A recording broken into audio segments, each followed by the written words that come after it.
family. Welcome to the Uplifted Being Show. You're here with Sister Angela Mills, also known as Now Melanin, hailing from London in England in the UK. Welcome, welcome, welcome. So thrilled that you're back again to join us for another fire episode. I'm joined by two wonderful co-hosts, whom I will let introduce themselves from across the pond. But first of all, if you're joining us for the first time, a big, loving, uplifted, warm, embracing welcome to you. We are here basically to talk about anything and everything, just to remind you. Yeah, remind you, not teach you, remind you of the powerful creator that you are, that each and every one of us is. So, with that being said, thank you for being here. Kick back, sit back, relax, and let's get into this episode. Before I give it away, let me pass it over to the next in the line of the Trinity. Let's toddle on down over to Toronto, Canada. Peace, family. What's good? It's your brother Brian Ni Akoboidoku, also known as Melanin Rich, and family. The Uplifted Being Show is back. Back all the way up in this. So we got another fire episode this week. The Trinity is back in full effect. We got brother Dwayne with us. We got sister Angela with us. And I'm most definitely here. And today we got a special topic. You know, it's gonna be a live conversation. And we're talking about energy. Not just about energy, but we talking about recycling your energy. You know, don't waste your energy. Don't, you know what I'm saying? What's another way to put it? You know what I'm saying? Because energy is neither created or destroyed. It transforms. Correct.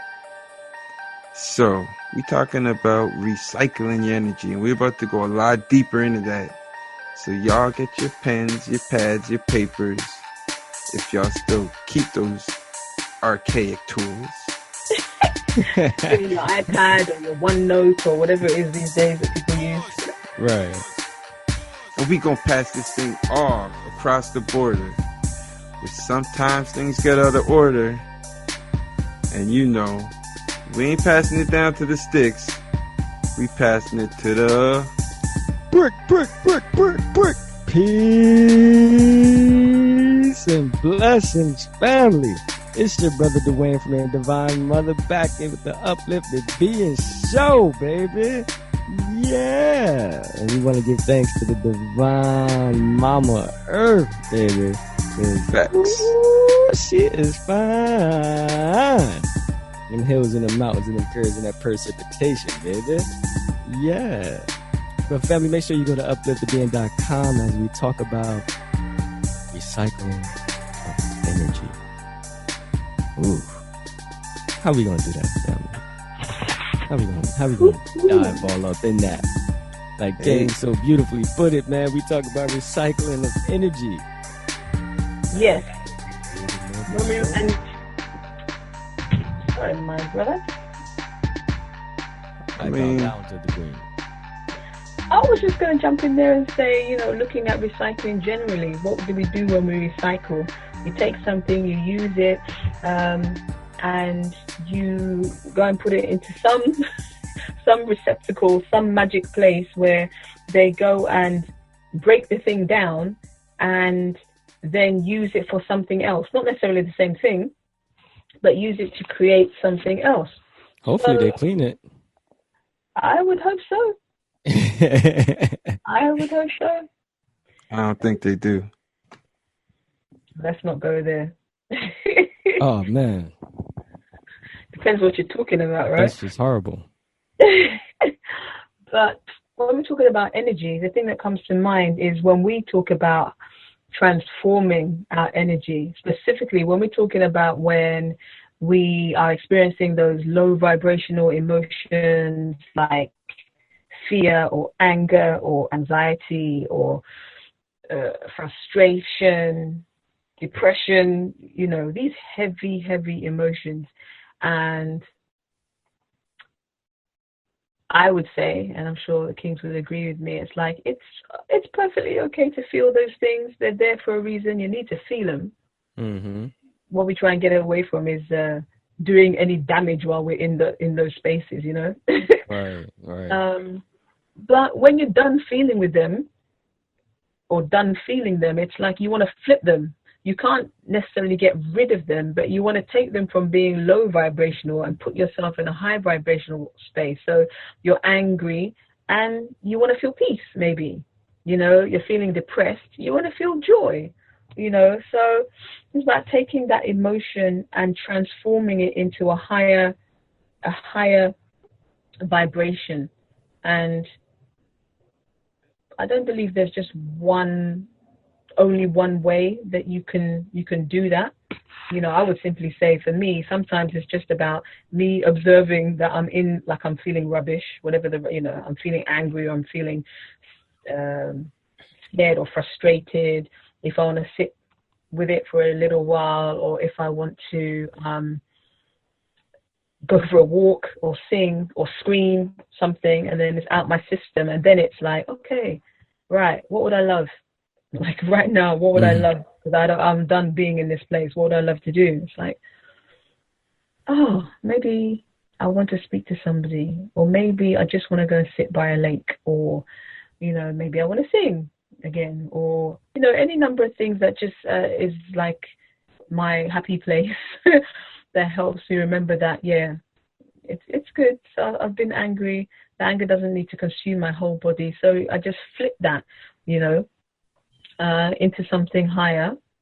Or the alternative can be like, instead of being angry and wanting to go lay someone out, I could be angry and write something, write about my feelings, write a song, write a letter, So even in that, I'm using that energy and transforming it to create something that's, just creating something, I would say it's positive because I'm not damaging or hurting anybody. So that's my take on it. How else do you think we would recycle our energy? Yeah, so I definitely agree with what Sis Angela said. The Queen has spoken and has spoken so lovingly. When we think about recycling, right, we're thinking about a cyclical movement of energy, right? It's like a circle. So a circle has momentum, right? So if you're in like a not so great feeling place, like Queen has put it, you're angry or you're disappointed or you're frustrated or anything that doesn't make you feel good and lively and alive,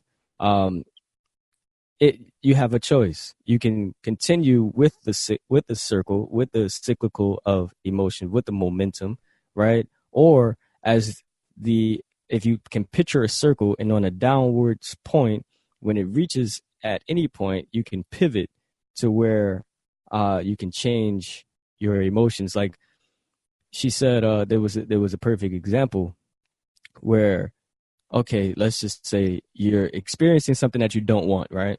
You're experiencing some anger. In that moment, you can ask yourself, okay, I know this is what I'm experiencing is what I don't want. So what do I want? You know what I'm saying? What will make me happy? What thoughts can I think of that can put me in a better feeling place? And that will change your emotional vibration. And once you change your emotion, you change your vibrations, right? So anyway, so as you begin to practice this and this pivoting technique, asking yourself what it is that I want other than what I am experiencing in this moment. You just create an emotional vibration. Something may not happen right away, but something may happen right away. What will happen right away is the only thing that you can control, and that is your perspective, one, and your emotions and your thoughts. So I think that's really powerful. King. I agree. King. Help me out here, brother. King. Talk about this. Yeah, I really like how you mentioned this particular word, control. All right. When we think about a circle, we think about a cycle. You're thinking about oneness, right? A circle is it's a shape you can make on a piece of paper without lifting up the pen or pencil. You can make that whole shape in one motion. So it connects and encompasses a lot. And it's like when we talk about energy, from a fundamental standpoint, everything is energy.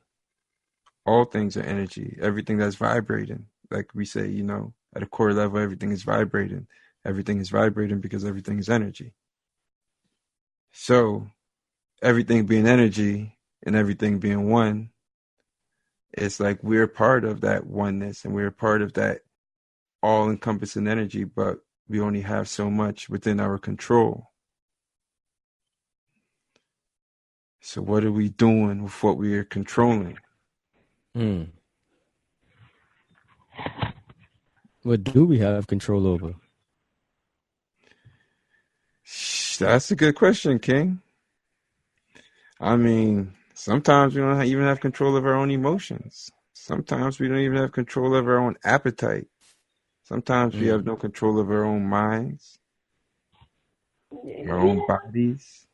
We have control over how we respond to things. So we may not be able to control whether we attracted or created some experience or whatever. You may not necessarily be able to control it once it gets to you, but how you respond to that thing, how you choose, I think Brother Dwayne was saying, like how you choose to view, what perspective you take on that's within your control. I agree. I think control over your internal self, over what's inside of you, takes practice. I think that we are always in control of our perspective. We are always in control. Like we can always choose a thought. We can always choose a thought that's better than the one that we are experiencing. Because just remember that our experiences are just the effect of a cause. Right? Like that law of cause and effect is always in the play. And when we talk about recycling energy, that is one of the principles of this idea, the law of cause and effect. What we are experiencing is just an accumulation of our previous thoughts. So if we wanted to change, they have the quote of the Albert Einstein, don't focus all of if you want change, don't focus all of your energy on the past, focus all of your energy on the new. And that's kind of what it is, to where instead of focusing on what is, because what is just an accumulation of what was. You know what I'm saying? It's just an accumulation of the thoughts that you had, that you repeatedly thought, or that the images that you repeatedly played out to give you the experience that you are experiencing at this moment. So if you want something new, then start now and beginning to create that newness. I think our ancestors have told us very well that basically, in a nutshell, if you don't learn the lesson of a particular experience, you will keep repeating it. And until you learn the lesson of a particular experience, that is when you can level up and meet your next demon that you got to conquer. Exactly. I mean, that's a fact. That's a fact. I mean, from personal experience, I mean, I've repeated so many different experiences. Just, the places change, the people change, but essentially it's the same shit. Word is gone. Until you're able to, like Sister Angela said, change your response, and that's the evidence that, you've leveled up, is by not reacting the same and responding the same. Absolutely.